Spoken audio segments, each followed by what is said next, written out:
You're looking really cool. Because the weather is also pretty cool out here. So what is your work about? I have no separation as to what's my life, what's my work. Profoundness of experience and impactfulness of your activity. This is all there is. That's why inner engineering, and that's my life, inner engineering. Sadhguru, when did you suffer the last time? But I've never really had any personal suffering.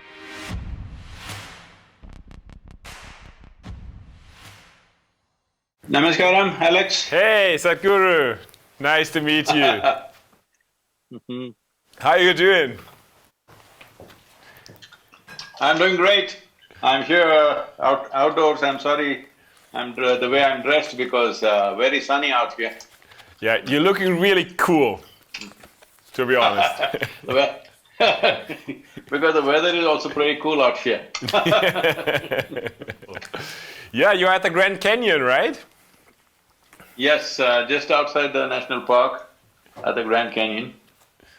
To be honest, it's not so often for me to talk to a guru. When I'm thinking about a guru, I'm thinking somebody being in India, being in a temple, and now there's a guru in front of me sitting at the Grand Canyon in California doing a motorbike tour and wearing really fancy sunglasses.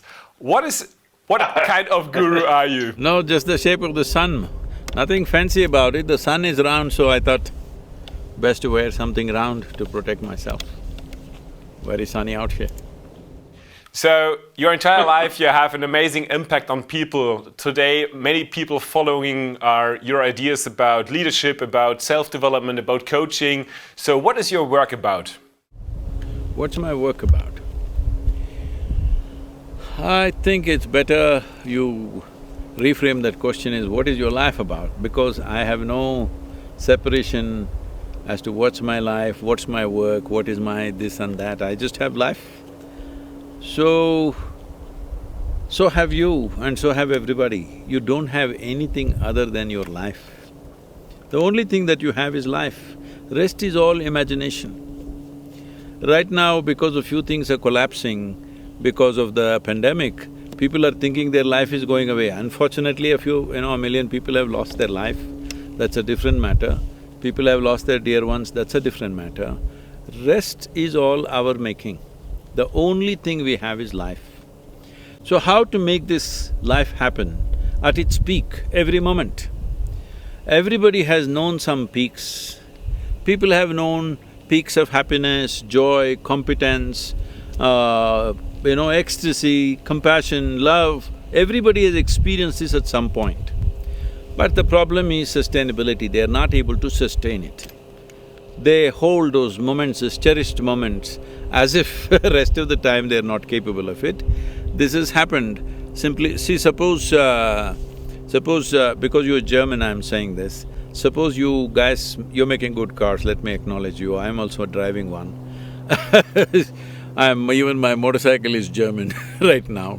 So, you're making good machines. Suppose you make a motorcycle or a car which starts only once a month it starts, rest of the time you can't start it. You will junk it or no? So right now people are like this, once in a way they are in their peak, rest of the time they are down, simply because they have not engineered themselves properly. So, my work and my life is about helping people to engineer themselves so that they are at the peak of their experience. Because when it comes to life, there are only two things, what you call as my life. Profoundness of experience and impactfulness of your activity, this is all there is. Without profoundness of experience, impactfulness of activity is hugely crippled. Without a strong experience within you, you cannot impact the world in a big way. So, activity is about impact. Life is about profoundness of experience. People may think, no, that's not what I want money, I want family, I want love, I want children, I want wife, I want husband. Well, all this you want only because you believe it will bring some profoundness of experience. So that's what I'm saying, how you do it is up to you. But profoundness of experience and impact in the activity maximum impact that we can create with activity is all there is in life. For this, you need to be a well-engineered machine. And that's my work. That's why inner engineering, and that's my life, inner engineering. How do I get profoundness experience to have that inner strength in me? See, right now your whole experience of life is limited to 5 sense organs. What you see, what you hear, what you smell, what you taste, what you touch. From this you have gathered data. From that data, you're thinking things up. Right now, from where you come in Europe, too much significance has been given to human thought. In the yogic culture, we don't give any significance to your thought, but we are very, very interested in the quality of your attention. Because human attention is the most important thing. It is human attention which opens up doors. Most significant discoveries and realizations in the world happened when people had a very keen sense of attention. Say, for example, all these things happen in Europe, so I'm taking European examples. An apple fell, apples were always falling. An apple fell, somebody was attentive, not thinking, just attentive, and laws of gravity. Well, a man tired of his work went and got into a bathtub, water overflowed, you have loss of flotation. A coffee kettle boiled over, there you have the steam locomotive or steam engine. Like this, most significant scientific discoveries also happen when human beings had the attention, not thought process. Because thought is just recycling of your existing data, nothing new will come out of it. Thought is a way of exploring the permutations and combinations of what you already know. You cannot know something new with your thought process. But attention can open up any door. If your attention is keen enough, intense enough and can be sustained, there is no door in the universe that cannot be opened for you. So, yeah, how do I get that state? I mean, Albert Einstein already said you don't solve a problem where you created it, so how can I change that? Well, we sent you in an engineering online program. I heard you did only 1 or 2 sessions, see no attention. No, already 3 out of 7, yeah. And I really enjoyed it, I just started this week. See, today people are carrying attention deficiency as a badge on their sleeve. They say, my attention is only 2 minutes, 1 minute. Well, if you have no attention, you will not know life. Because involvement can happen only with attention. Where there is no involvement, there is no life. Anything for that matter. The food that you eat, the people who are around you, the work that you do, or anything in the universe, where there is no involvement, there is no experience of life. Involvement will not come without attention. Attention is needed. With thought, you always go away from what is there. You are in this place, you're thinking something else. When you go to that place, you will be thinking about this place. This is the nature of the thought, because thought is just recycling of the memory that you already have. So how do I get on another level, not to thought, to experience, to feel, to create my life? There are 4 more sessions. Alexander. And to assist… To assist that, there are practices. Once you bring the necessary practices, you need to create a little distance between yourself and your psychological drama, yourself and your physiological drama. Why this distance is needed is, what you call as my body or your physiological structure is an accumulation of the food that you've eaten. Or in a way, it is a piece of the planet that you have gathered. Most people don't get this when they're alive. Only when you bury them, they seem to understand they are part of the planet. Till then, they don't get it. But actually, you're just a piece of the planet. It's a food that you've eaten here. So it's an accumulation. What you accumulate can never be you, it can only be yours. So this body belongs to you, but it's not you. But that's not how you experience it right now. You experience it as myself. Similarly, all the content that you have in your mind is also accumulated over a period of time. through the sense organs, by seeing, hearing, smelling, tasting, touching, we have gathered information. What you acquire can belong to you, cannot be you. So if you create a distinction between what is you and what is not you, or in other words, if a little bit of space arises between you and your body, between you and your mind, then you are free from this entire process. Now you can conduct your body and mind according to your will. See, your body and mind are supposed to take instructions from you, but most of the people are… See, 95% of the human suffering is because of their own mind, all right? Most human beings are suffering their own intelligence. To give you this level of intelligence, it took millions of years of evolution, and now people are suffering this. Now they want to soak their brains in alcohol every weekend so that, it doesn't work for 2 days and it gets some relief. Problem is that your own intelligence has turned against you because you never paid attention as to how to take charge of your own faculties. People are suffering their own thought and emotion. People are 50, 60 years of age, still they have not figured out how to handle their thought and emotion. When will you figure it out? When? At the end of your life? It's time. This is what inner engineering is about. At least your body and mind should take instructions from you. For this, a little separation is needed. Probably at the end of this 7 sessions, you have a practice called Isha Kriya, otherwise it's just directly available on the app free of cost. People can do this Kriya. It will help you to create a little distance between yourself and everything that you have accumulated in the form of body and the psychological structure. Little space, this is the end of suffering, because the only 2 types of suffering that human beings know is physical suffering and mental suffering. Once there is a little space between you and that, there is no such thing as suffering. Only when there is no fear of suffering will you walk full stride in your life. Otherwise, every step is half a step. I feel this fear of suffering has crippled human genius, has crippled human competence, has crippled variety of possibilities that human beings could be, simply because always the question is, what will happen to me, what will happen to me? What will happen to me means what? Will I end up suffering? That's what it is about.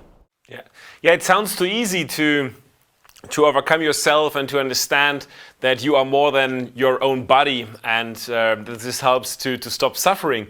Can you give us more details? Why is it so important to understand that, and what does it really mean in this, that you really are more than your body? What are we at the end of the day when we are more than our bodies?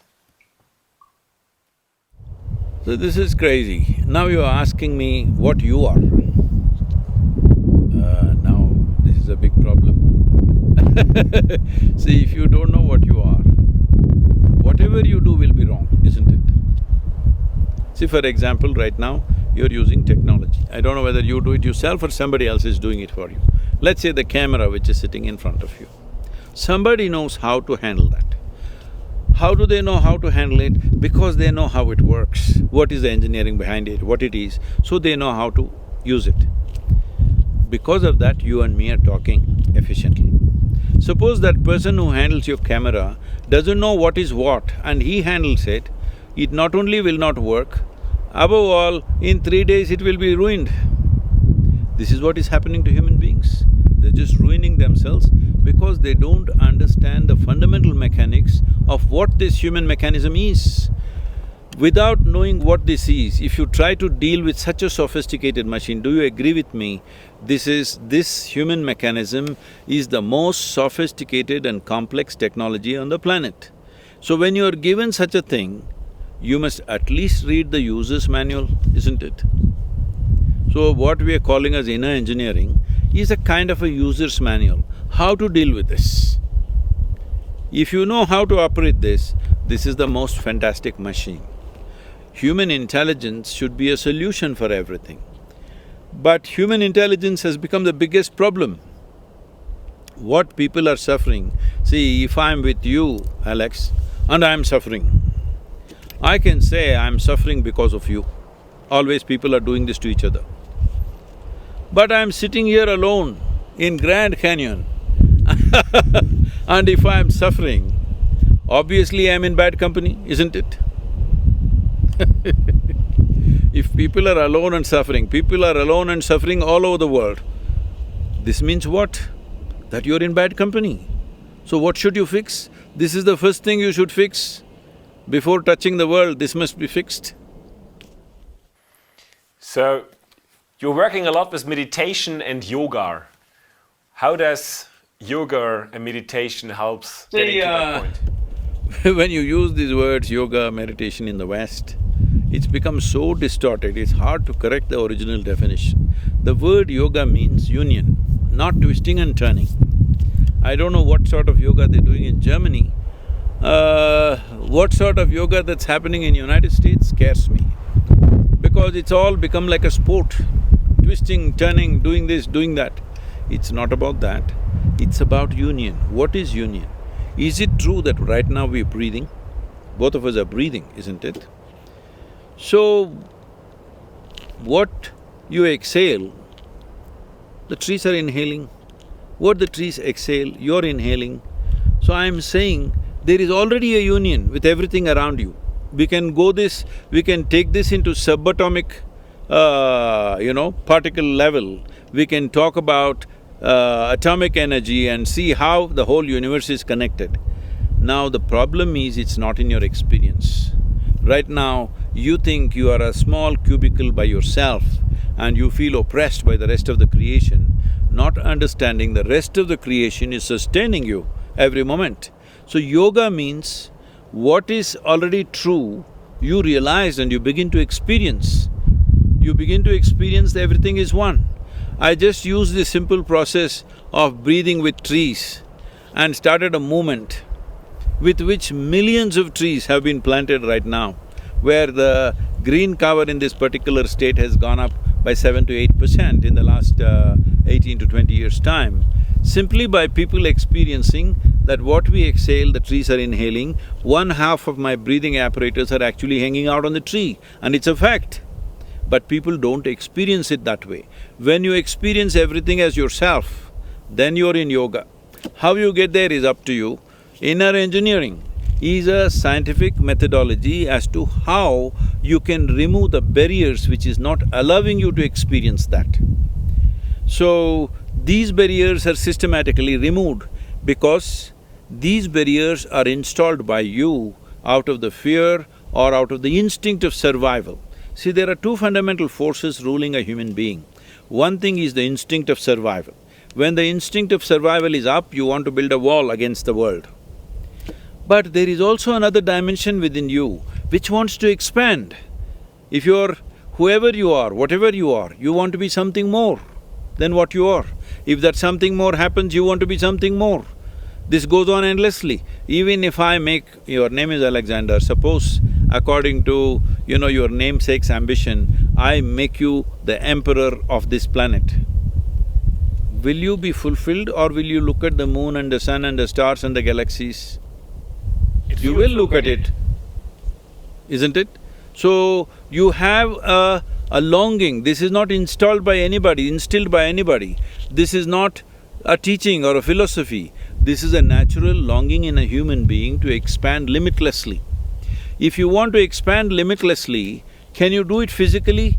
If you try to do it physically, you will end up as a disaster like Alexander the Great, because half the world conquered, a miserable man, and in the end, an Indian mosquito kills him, all right? That too a female mosquito kills him because trying to physically expand will lead to a disaster. So once you understand your expansion or your desire is not about something more, it's about all. It is just that it's coming in installments in your mind. But actually, if you sit here and look at it, what would be absolutely fulfilling for you? You want to expand limitlessly. Limitlessness or boundlessness is not possible in the very nature of physical life, because physicality always happens with a defined boundary. If there is no defined boundary, there is no physical sense. So there is something within you longing to experience life beyond physical nature. Your tango with physical world is only because of the body that you have gathered, isn't it? It's only because of the body that you gathered, you have a certain relationship with the physical world. Otherwise, you have no relationship with the physical world. So, physical body is very necessary to walk this planet, but it is your vehicle. It is like you got into your BMW.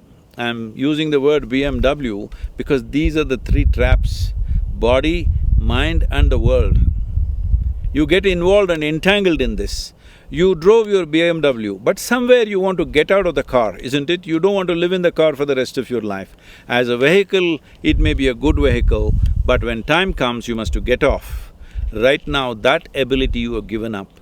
Inner engineering is a process to give you this, that if you sit here, your body is here, your mind is there, what you is little away from these two things. Once this happens, this is the end of suffering. Once there is no fear of suffering, once you're joyful by your own nature, not because of something else, only then you can truly unfold your genius. Right now, I see that human genius, human competence, human ability to do things is simply being crippled because of the fear of suffering. Sadhguru, when did you suffer the last time and how did you deal with that? When did I suffer the last time? I don't think I've suffered. I've suffered with other people, but I've never really had any personal sufferings because when I was young, before I was 25 years of age, largely everything worked the way I want. I was successful with what I was doing. Here and there, small mishaps, but I didn't care what happened because when you're young, you don't much care. If one thing goes wrong, another thing will happen. So, I don't think I have any… I'm not qualified to say that I have deeply suffered, so I'm like this, no. I have experienced other people's suffering as my own many times, many times. But otherwise, I made myself like this. What happens within me is determined by me. If what happened within you is determined by you, would you choose suffering or joy? Joy. I also made the same choice. It sounds so easy when it comes out of your mouth, that we only need to understand that we only need to understand that we are more than our bodies. Can you give us more ideas? Understanding is not good enough, you need to experience. If it becomes experientially true, everything will fall into place. Right now we are trying to intellectualize everything. No, intellect is not capable of that. Intellect is… would you like a sharp intellect or a blunt one? Please tell me, I'll bless you. Sharp? Sharp. So you understand, intellect is like a knife, it's a cutting instrument. So for cutting it is good, you can dissect everything with your intellect, the sharper it is, the better it is. But suppose you want to stitch something, but you have only a knife and you stitch with your knife, you know what is the result. That's all that's happening to people right now. The more they use their intellect, the more distorted they're becoming. Tell me whether educated people are suffering more or uneducated people are suffering more in the world. Uneducated people suffer if they don't have food, if somebody tortures them, torments them. Educated people are on self-help, they torment themselves all the time because they're trying to do everything with a knife.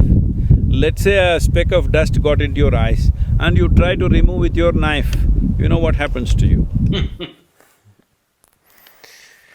So, I know that you care a lot about nature, about our environment, and that you are maybe a bit scared about what happens over the next years or decades.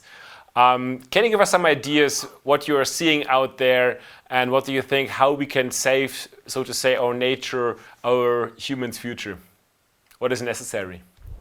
One immediate thing that needs to be attended to is the soil degradation.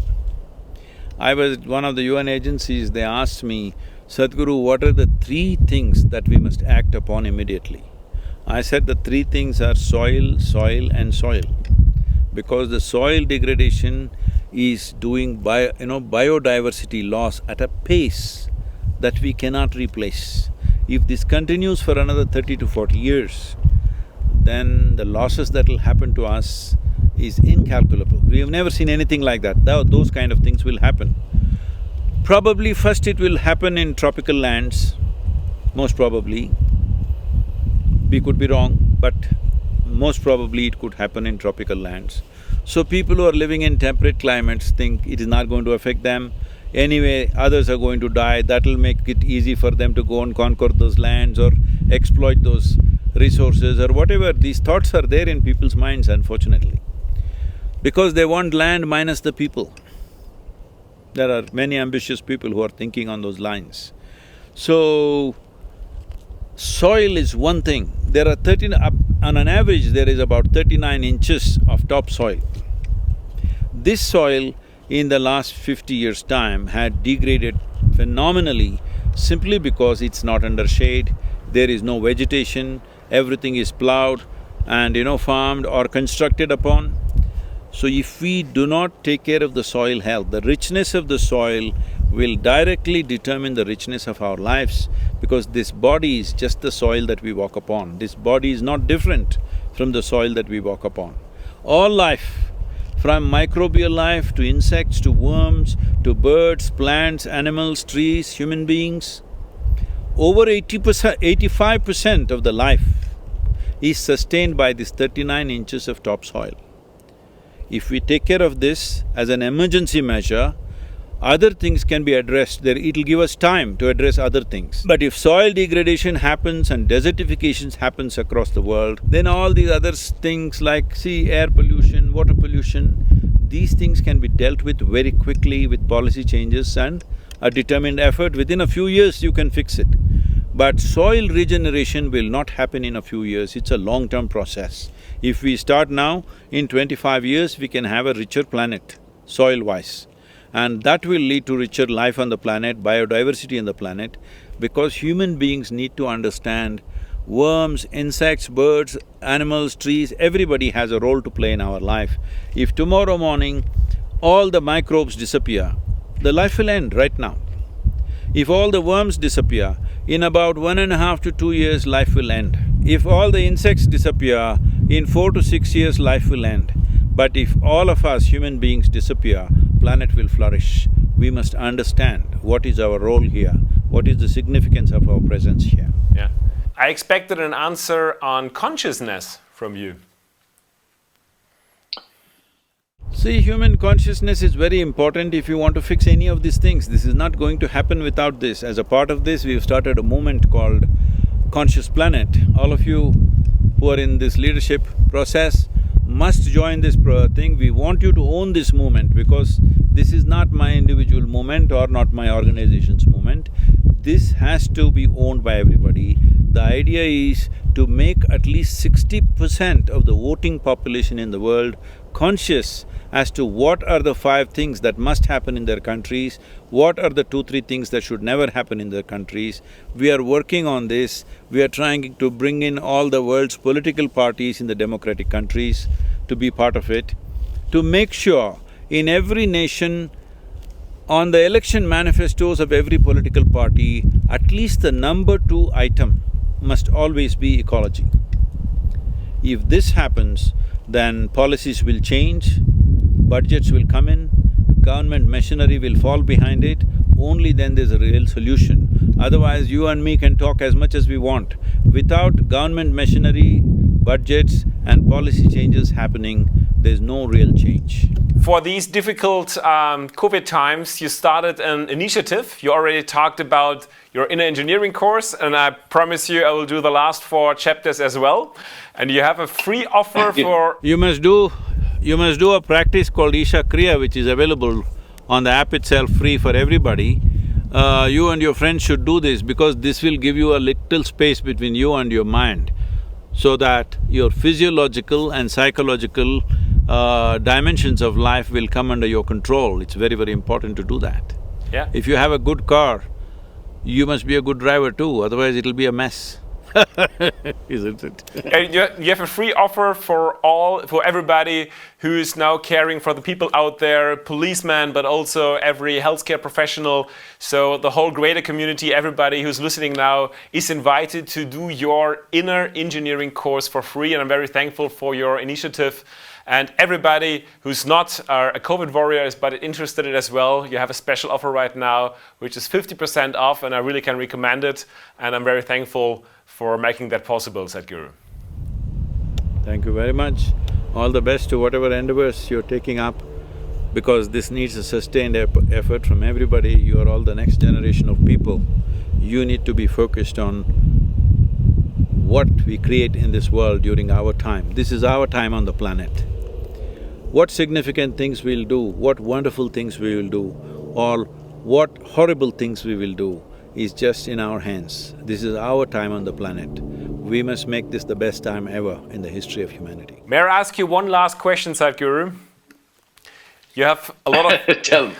You have a lot of volunteers which are working for your Isha Foundation. They're helping people. We also educate people to get coaches, greater coaches. What is your best advice you give people who help other people to develop their own potential, to serve others? Your best advice. See, the best thing you can do is, it's not by advice, it's not by teaching that somebody will change around you. The best thing is that you must become an inspiring human being. Inspiring human being means you make yourself in such a way that 10 people around you aspire to be like you. They must see you as the ideal. And when you make this kind of a person, you must also estimate and see the kind of persona that you are exhibiting. Is it for large-scale well-being? There may be no absolute well-being, there may be always somebody who argues this is all bad, that's always there. But in your consciousness, have you fixed this, that you as a person is a conscious person who structures yourself in such a way that you are for maximum well-being on the planet? And that will naturally be inspiring. If you act in an inspiring way, if you live in an inspiring way, people around you will naturally grow up to that. Thank you very much. Thank you, Sadhguru. Have a good time in California. Was a pleasure. Thank you.